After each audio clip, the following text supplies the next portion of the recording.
Então, bom dia, eu sou a irmã Bernadette Pinho, sou secretária provincial, filha da Caridade já há quase 18 anos, né? Vou completar 18, não, já completei 18 anos, estamos em setembro. Então, há 18 anos, filha da Caridade, aqui da província do Rio de Janeiro.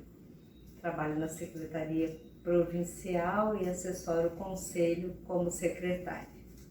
Falar de legado de São Vicente é alguma coisa assim muito ampla, né?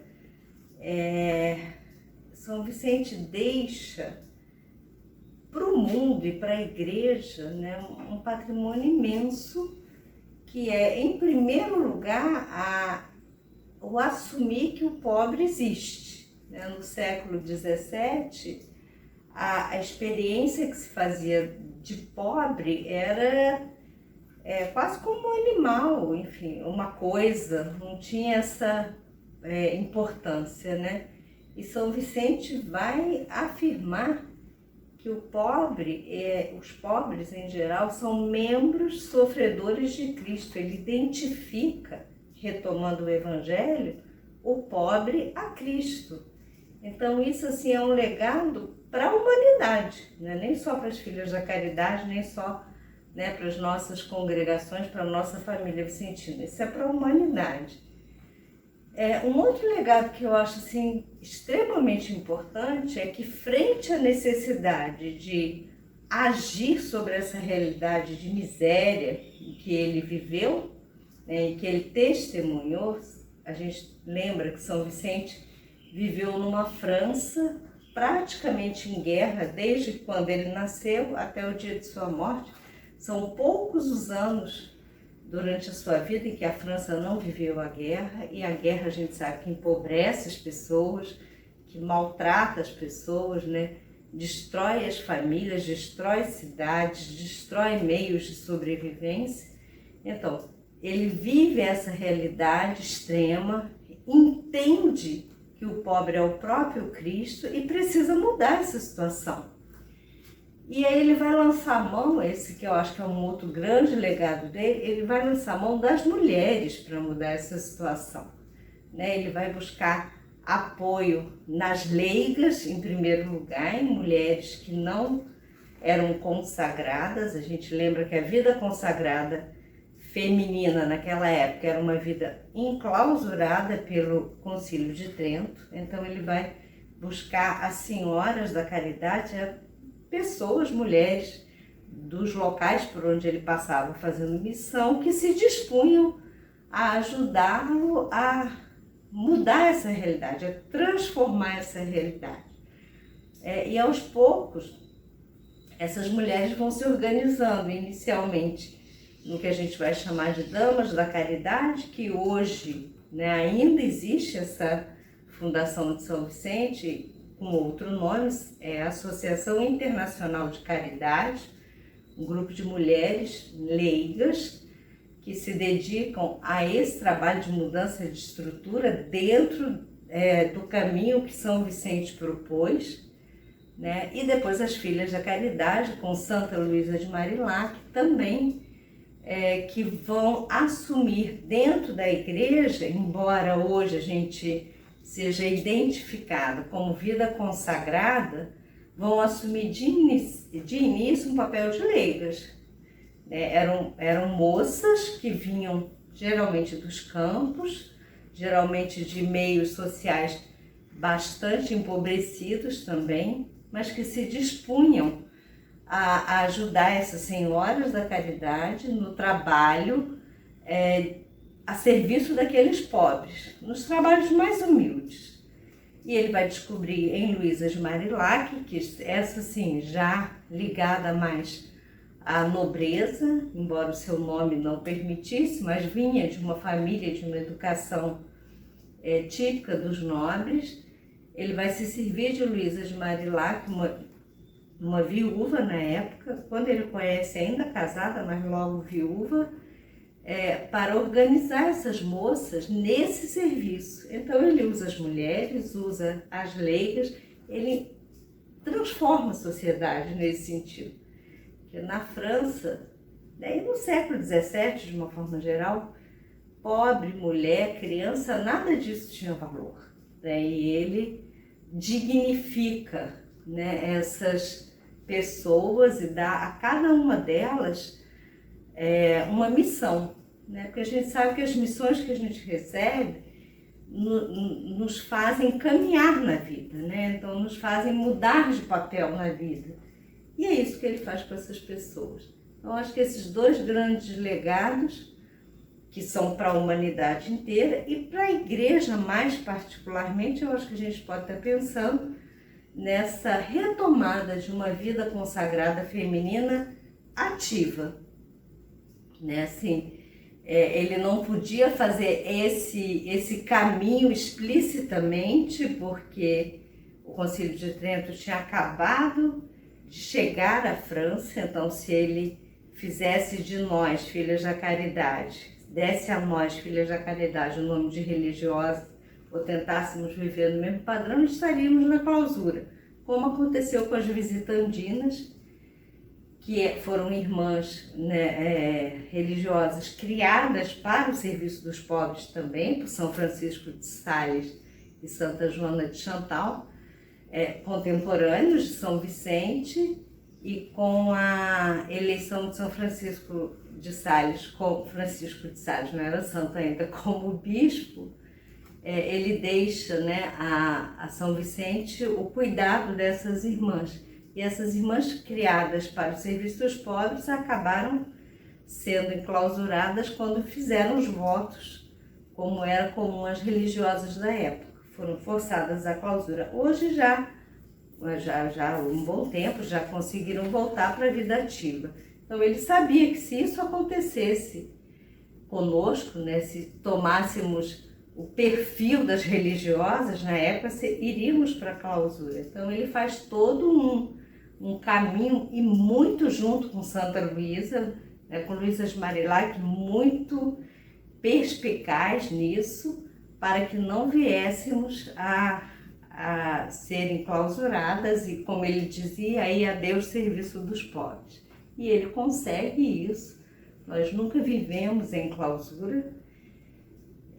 E depois, enfim, a partir das Filhas da Caridade, outras e outras congregações vão se organizar, outras vão se reorganizar, e a vida feminina consagrada vai também ser de vida ativa. Em 2020, nós perdemos aí 329 irmãs no mundo inteiro. 329 filhas da caridade morreram por conta da Covid. Perdemos para a Covid essas irmãs. Dessas, 9 irmãs foram brasileiras, sendo 2 na província do Rio de Janeiro.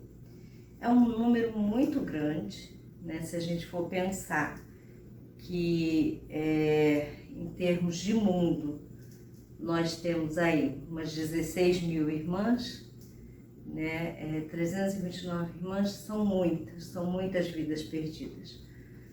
Muitas idosas, sim, porque mais frágeis, porque primeiramente atingidas, e no início da pandemia, então o socorro, o entendimento do que era isso era mais difícil, mas também irmãs mais jovens, porque estavam na lida direta com o pobre.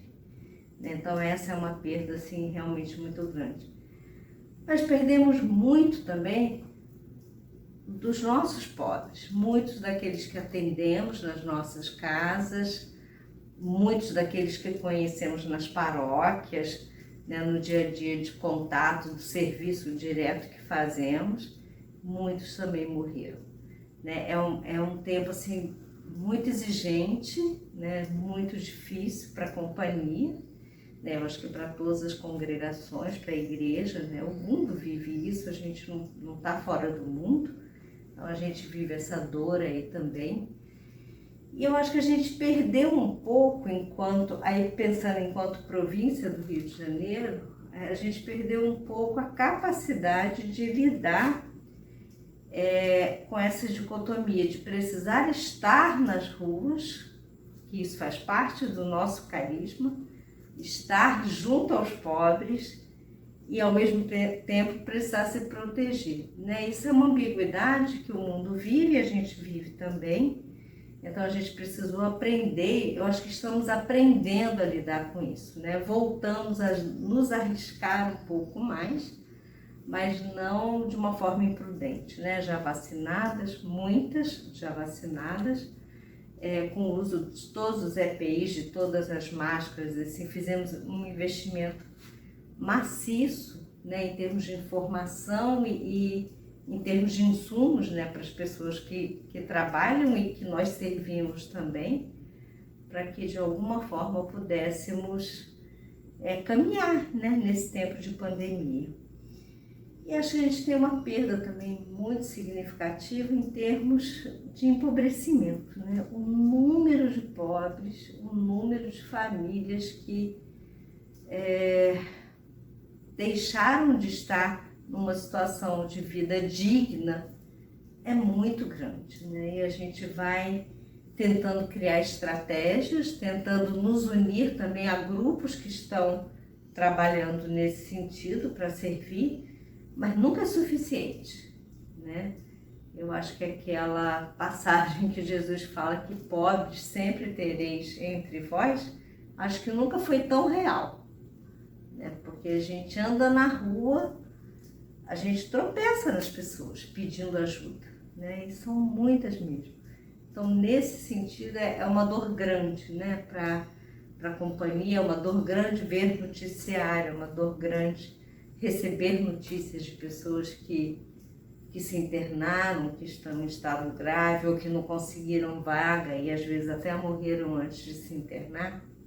Enfim, mas a gente vem caminhando com isso. A gente teve um grupo grande de irmãs que se contaminaram, mas que se recuperaram e contando desde o início da pandemia, a nossa província perdeu acho que 4 irmãs para a Covid, né? 2 ano passado e já 2 esse ano. Na época dele não se falava de pandemia, mas existiam grandes epidemias que talvez se a gente fosse colocar nas categorias de hoje, talvez tivesse, né, essa mesma proporção que a pandemia tem. Só que o mundo não era tão globalizado, os vírus não caminhavam tão rápido. Mas mesmo assim, né, viveram grandes epidemias e ele fazia, né, às irmãs, aos padres, todas as recomendações sanitárias que existiam na época. São Vicente tem uma forma de ver essa questão da saúde muito interessante, porque mesmo antes de se falar disso, ele dizia que a higiene era muito importante para que se mantivesse a saúde. Então, por exemplo, quando as irmãs iam servir os pobres nas suas casas, né, levavam a sopa, levavam a comida, iam colocar a mesa ali para o pobre comer, colocar a mesa para uma pessoa é um sinal de dignidade. Ele dizia, não esqueçam de lavar as mãos dos pobres, né? Então, que não era um costume da época, né? Mas ele entendia o quanto isso era importante para a saúde e o quanto isso dignificava também as pessoas. Essa já era uma recomendação. Santa Luísa também conhecia muito, né, dessa forma da época de lidar com as doenças. Então, os dois acabaram sendo pessoas muito importantes na orientação para as irmãs e para os padres de como lidar com esses momentos, em termos de se precaver, dentro do que na época se conhecia como possibilidade de se precaver. Mas mesmo sabendo que muitos morriam, ainda que assumindo todas as precauções, ele nunca falou para ficar parado, esperando que o pobre morresse, porque você precisa se proteger. Não. Né? Ele dizia, em tempo de peste, né? Não deixem de cheirar um pouco de vinagre, era uma das coisas que se fazia na época, antes de ir visitar aquele pobre. Né? Cuidem-se para não se contaminar, mas não deixem de fazer, né? Porque é Jesus Cristo que está ali necessitando de cuidados.